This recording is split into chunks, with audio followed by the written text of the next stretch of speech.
झारखंड खान मजदूर सभा के तत्वाधान में चैनपुर के सोकरा ग्रेनाइट माइंस के मजदूरों का राजभवन रांची के पास अनिश्चितकालीन आंदोलन शुरू हो गया, जहां घेराव और धरना देने के लिए चांदो चोकरा इलाके में बड़ी संख्या में मजदूर खान मजदूर सभा के महामंत्री सुदेश्वर सिंह के नेतृत्व में पहुंचे। जहां बता दें कि सोकरा ग्रेफाइट माइन समेत अन्य खादान 1982 से बंद पड़ी और यहां के मजदूरों के द्वारा मजदूरी मांगने पर 1982 से कंपनी के द्वारा छटनी की गई थी और मजदूरी का भी भुगतान नहीं किया गया, जिसके चलते अब तक मजदूरी का राशि करीब 1 करोड़ 27 लाख भुगतान लंबित है। वहीं बता दें, माइंस चालू करने और मजदूरी भुगतान की मांग को लेकर 15 मार्च 2021 से पलामू समाहरणालय से लेकर मजदूरों के द्वारा अनिश्चितकालीन धरना दिया गया था। 19 मार्च को पूर्व मंत्री के त्रिपाठी के नेतृत्व में एक प्रतिनिधि मंडल उपायुक्त से मिला था। उपायुक्त के द्वारा लिखित आश्वासन दिया गया कि 1 सप्ताह के अंदर सोकरा ग्रेनाइट माइंस के मजदूरों को वैकल्पिक व्यवस्था के तहत CCL, राजहरा, कोलियरिया, हिंडलको कोल माइंस या अन्य जगहों पर जोड़कर रोजगार दिया जाएगा, लेकिन 1 करोड़ 27 लाख मजदूरी का भुगतान भी नहीं कराया गया। लेकिन यह सिर्फ आश्वासन बनकर रह गया, जिसके बाद पदाधिकारी बराबर ठगने का काम कर रहे और इस बार आर पार की लड़ाई लड़ने के लिए अब मजदूर सड़क पर उतर आए हैं। Decentralisation of money can increase the purchasing capacity of common man. पैसा का विकेंद्रीकरण एक आम आदमी की इनकम को बढ़ा सकता है। Centralisation of money can decrease the purchasing capacity of common man. पैसा का केंद्रीकरण एक आम आदमी की इनकम को घटा सकता है। नमस्कार, आप देख रहे हैं नवोदय टीवी। मैं अखिलेश रांची, झारखंड से। आप जैसा कि देख सकते हैं कि इन मजदूरों को जो सोकरा ग्रेफाइट माइंस में जो काम करते थे, अभी हम बात करेंगे इन लोग से कि सोकरा ग्रेफाइट माइंस का क्या मामला है। कुछ सुप्रीम कोर्ट का ही मामला है, कुछ हाई कोर्ट का ही मामला है, राज्य सरकार का ही मामला है। इन लोग से जानते हैं कि क्या है कहानी। आइए बात करते हैं। बताइए सर। मेरा नाम सुदेश्वर सिंह है। मैं झारखंड खान मजदूर सभा के महामंत्री हूँ। तो आप लोग का जो मामला है उसके बारे में बताइए। पहले मामला ये है कि हम लोग पलामू जिला अंतर्गत चैनपुर प्रखंड के सोकरा ग्रेफाइट माइंस के मजदूर हैं, जो सन 1982 में हम लोग को अवैध छटनी किया गया। छटनी का मुकदमा जो है से चला गया आपका लेबर कोर्ट में। लेबर कोर्ट जो है से मजदूरों के पक्ष में 89 में फैसला दिया। 89 में मजदूरों के पक्ष में फैसला देने के बाद ये जो है से कंपनी इसको खिलाफ चला गया हाई कोर्ट में। हाई कोर्ट में भी मजदूरों के पक्ष में ही फैसला आया। इसके बाद कंपनी सुप्रीम कोर्ट चला गया। सुप्रीम कोर्ट ही मजदूरों के ही पक्ष में फैसला देते हुए कहा कि 1 माह के अंदर बैक के साथ इनको नियुक्ति किया जाए। जब 92 में मजदूरों के पक्ष में सुप्रीम कोर्ट से फैसला आया और स्वतः जो है इससे माइंस छोड़ करके कंपनी भाग गया। इसके बाद 14 नवंबर 90 को राज्य सरकार इस माइंस को अधिग्रहण कर लिया। तो माइंस और मजदूर दोनों का अधिग्रहण कर लिया। अब रही बात कि जब माइंस को जो है सरकार अधिग्रहण कर लिया तो हम किससे मांगने जाएंगे? हम तो सरकार से न मांग करेंगे। हमने ये भी कहा कि आप जो हैं से जो हमारा मजदूरी जो बाकी है ना, हमारा मजदूरी बाकी है, उसको मजदूरी आप भुगतान कर दिए और कंपनी से आप वसूल कर लीजिए, मुझसे कुर्की जब्ती करके वसूल कर लीजिए। यहाँ तक कि हम लोग उसका भी केस किया। सुप्रीम कोर्ट का अलावे जो केस हुआ, जो फाइनल हुआ हम लोग को, तो हम लोग कोर्ट अटेम्प्ट भी किया। तो वहाँ से चला गया लेबर कोर्ट। लेबर कोर्ट को दिया कि आप 1 माह के अंदर बैक वेज के साथ इनको नियुक्ति करा करके सुप्रीम कोर्ट को अवगत कराएं। और लेबर कोर्ट जो है से दिया रीजनल लेबर कमिश्नर पटना को। और पटना जो है से वाला जो है से केस कर दिया आपको यहाँ CG 66/2008 अभी पलामू में केस चल रहा है, वो लंबित हो गया है। मामला यही है कि हम लोग जाएं तो कहाँ जाएं, क्योंकि सुप्रीम कोर्ट से तो बढ़कर दुनिया में कोई कोर्ट है नहीं। पैसा आप लोग को कौन देगा ये बताइए। पैसा तो गवर्नमेंट को देना है। तो गवर्नमेंट किससे लेगी? गवर्नमेंट जो है वसूल करे, कंपनी से वसूल करे। और 14 मतलब कंपनी का इस पर क्या बयान आ रहा है? कंपनी का बयान तो कुछ नहीं आ रहा है, क्योंकि वो लोग बड़े लोग होते हैं और बड़े लोग ही सरकार चलाते हैं। और सरकार और कंपनी मिल करके रफा दफाई हम लोग मजदूरों को करना चाहते हैं, क्योंकि हम लोग मजदूर हैं। यहाँ पर देखिए ना, हम लोग आए हैं, आपको 10 तारीख से हम लोग धरना दिए हैं, 10 दिन से। अभी तक लगता है कि सरकार को पते नहीं है कि यहाँ पर कोई आदमी ला करके धरना भी दिया हुआ है। हमको ऐसा लगता है, क्योंकि यहाँ जो राज्य में जो सिस्टम है ना, इस सिस्टम पर हम लोग बहुत दुखी हैं।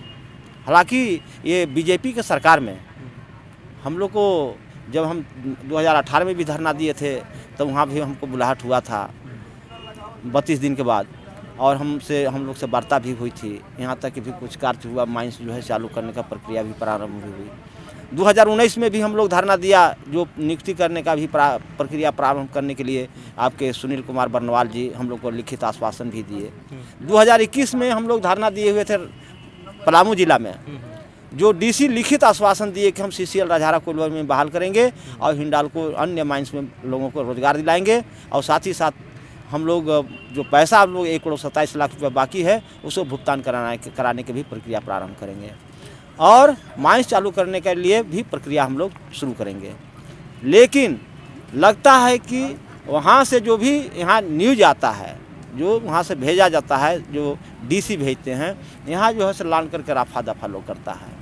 इसके पीछे क्या कारण लगता है आपको? कारण हमको यही लगता है कि हम लोग गरीब हैं। कंपनी को पैसा कंपनी को देना है, ठीक है जी। कंपनी के लिए तो कोई पैसा देगी नहीं, चाहे सरकार तो कंपनी ही देगी, कंपनी को देना है। तो कंपनी का इस पर कोई संज्ञान नहीं है, आपका कहना है? कंपनी का कोई संज्ञान नहीं है, चूंकि हम कह रहे हैं कि हम लोग गरीब आदमी हैं, इसलिए गरीब हैं। सरकार चाहती नहीं है, अगर चाह जाए सरकार तो कंपनी क्या टट्टा बिड़ला भी धस जाएगा। प्रधानमंत्री को भी कटघरा में खड़ा होना पड़ता है कोर्ट का अथी से, आदेश से। क्योंकि हम लोग गरीब आदमी हैं, हम लोग किसको खड़ा कर सकते हैं? ये लोग पैसा दे करके अपना रफा दफा कर लेता होगा। हाँ, हम लोग तो यही कहेंगे कि अब हम लोग माने ये धारणा को माने हम चाहते हैं कि इसको विराम देंगे, और विराम दे के एक डेग पीछे हटेंगे। इसके बाद तो हम लोग इनको समझाएंगे कि कैसे आप लोग मानेंगे। टीम में भी तो हम देख रहे हैं कि काफी बुजुर्ग और काफी हाँ, हम लोग उम्रदराज लोग आपके लोग हैं, तो अब सोच लीजिए 82 यहाँ नहीं है, हम्म, आज 40 साल से ऊपर हो गया। जो लोग उस समय जन्म लिए होंगे आज बाल बच्चेदार हो गए होंगे। आप भी समझ सकते हैं, सरकार भी समझेगी। लेकिन ये आश्वासन सरकार का है, अगर नहीं देना है तो आश्वासन क्यों देते हैं? हम जय बार धरना दिया, जय बार मिला, धरना प्रदर्शन तो अलग बात है। हम ऐसे भी यहाँ 2019 में यही हेमंत जी हैं जो अभी मुख्यमंत्री बने हुए हैं, यहाँ पर आकर के बोले, उस समय रघुवर की सरकार थी, बोले कि नहीं मरना नहीं है, मारना है, मार के भगाना है और अपनी सरकार बनाना है। हम जैसी सरकार में आएंगे हमको याद करा दीजिएगा। जैसी वो शपथ ग्रहण में लिए और इसके बाद हम लोग आए, तानन फानन में जो है से सिंधु कांधू का बहुत बड़ा फोटो और बिरसा मुंडा का जीवनी, उनको जो है से एक आपका गुलदस्ता के रूप में हम लोग ने उनको स्वागत किया। कहीं न कहीं अफसरशाही और राजनीति का शिकार तो आप लोग नहीं हो गए हैं? नहीं, देखिए हम तो चाहेंगे मैंने जानेंगे कि इसमें सारा दोष सरकार में है। वही हम बोल रहे राजनीतिक। हाँ, ये लोग एक मुद्दा बना लिया है। हाँ। मुद्दा बना लिया है, चुनाव का मुद्दा। ये बहुत बड़ा बढ़िया मुद्दा है। ये पलामू में इस मुद्दा को लेकर के चल, थोड़ा सा लड़ेगा, एकदम थोड़ा सा, अब सबको जो है से बटोर लेगा वोट। सोकरा माइंस चालू कर रहे हैं, मजदूरों को पैसा दिलाएंगे, ये करेंगे वो करेंगे, तब तक सब जनता झुक जाएगा। सांसद जो डॉक्टर बीडी राम है वो क्या बीडी राम तो बहुत आश्वासन देते हैं। 2 बार उनको मैंने सांसद भी बना दिए। अबरी जो है से जो लास्ट में बन रहे अथी हुआ था तो कहे कि हमारा नतीजा क्या निकलेगा। हम कहे आप 1 नंबर पर हैं, लेकिन हम लोग का काम क्या होगा। कहा कि हम जैसे अभी अबरी जो है ना आप लोग को हम पूरा करा देंगे, यहाँ नहीं करेगा सब सेंट्रल गवर्नमेंट से पूरा करा देंगे। तो बीडी राम भी जो है से वही जो पहले जो लोग किया है उसी तरह से बीडी राम भी किए हैं। आज जो है आलोक चौरसिया इसी धरना पर जो है से आकर के लिखित आश्वासन दिया। रघुवर सरकार को चहेता मने एकदम दुलरुआ थे और कहे कि हम एक प्रतिनिधि मंडल आए हुए हैं, रघुवर सरकार के भेजे हुए आए हुए हैं, आप मान जाइए, और अगर ये सरकार नहीं मानेगी, आपका मांग नहीं पूरा होगा तो हम आपके साथ हैं। देखिए हैं साथ है, बराबर जाकर के लोग जाता है, मिलने जाता है, कहता है कि जो है से चलिए, कम से कम जो है से आप देख तो लीजिए। अरे कहा जाए वहाँ तो बहुत लोग गाड़ी देगा, तो गाड़ी नहीं देंगे। आप क्षेत्र आपका जो है से वोटर्स हैं, आपको वोट देकर के विधायक बनाए हैं कि किस लिए बनाए हैं? आप जनता का आवाज़ नहीं जी, हैं जनता का आवाज़ यहाँ तक पहुँचाना है।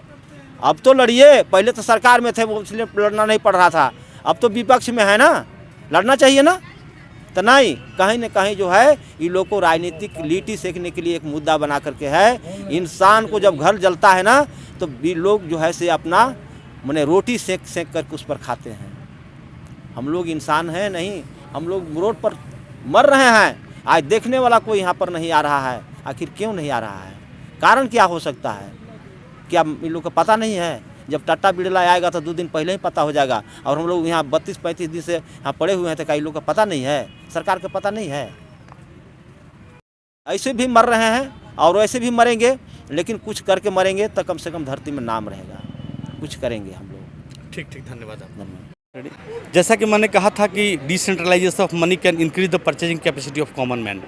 पैसा का विकेंद्रीकरण एक आम आदमी की इनकम को बढ़ा सकता है।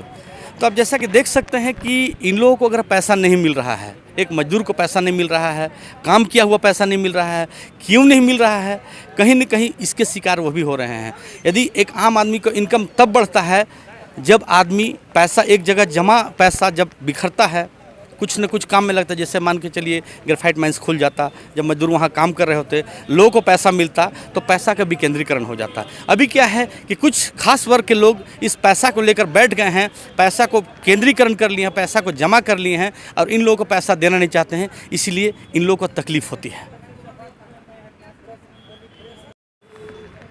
जब एक आम आदमी को तकलीफ होती है तो वो अपने आपे में नहीं रहता है और कहीं न कहीं अपना जो संतुलन भी खो देता है। जैसा कि आप देख सकते हैं इन मजदूरों को जो ग्रेफाइट सोकरा माइंस के जो हैं वो न्याय के लिए दर-दर भटक रहे हैं। कभी सुप्रीम कोर्ट में भी मिल चुका है इन लोगों का, डिग्री हो चुका, उसके बाद भी राज्य सरकार पर भी आरोप है, कंपनी पर भी। कंपनी तो खैर कर ही रही है, पता नहीं कंपनी के मन में क्या विचार चल रहा है। हमारा कहने का मतलब है कि आम आदमी का तकलीफ़ कोई नहीं सुनना चाहता है। आखिर इनका फैसला कौन करेगा, इनकी बात को कौन समझेगा। इनका जैसा कि बातचीत से पता चला कि पलामू के डीसी महोदय भी जो थे पहले वो भी संज्ञान लिए थे, कुछ विधायक थे, कुछ सांसद थे और बहुत सारे लोग जो आश्वासन इनको देते रहे। आज जो है कि इन लोग कहीं न कहीं लगता है अफसरशाही और राजनीति के शिकार हो चुके हैं। नेक्स्ट वीडियो मैं आपको बताऊंगा कि आगे की क्या योजना है, क्या बताएंगे। इसी तरह खबर को देखते रहिए, बने रहिए नवोदय टीवी में। धन्यवाद।